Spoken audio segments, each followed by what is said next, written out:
If there's one place that can take you back to your youth and capture your imagination, it's a secret garden.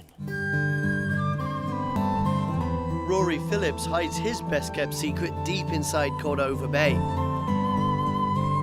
Amidst the trees and shrubs, large pieces of his stonework juxtaposed with nature. While these ancient-like monuments might look hundreds, if not thousands of years old, they've been holding strong here on his parents' property for over 20 years. I just wanted to beautify the garden. I don't know if it has, but it's given me a real chance to practice my sculpture, and a real beautiful place to put it. During the 1980s and early 90s, as a young student of art, Rory began to make larger-than-life sculptures using concrete. The sculpture has to be a certain size to fit in the yard.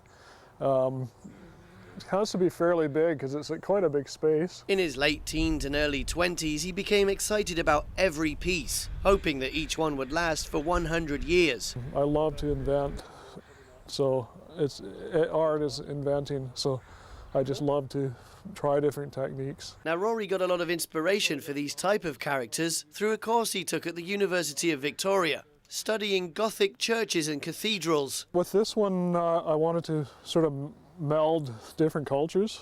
So this is sort of the Greek, the Western, and the Gothic jam sculpture, you see on the front of the cathedrals. Now 20 years later, and aside from a few cracks here and there, the statues are holding up to the elements. Well, you can see probably I ran into this with the lawnmower, so they can be fragile. They're on a steel frame.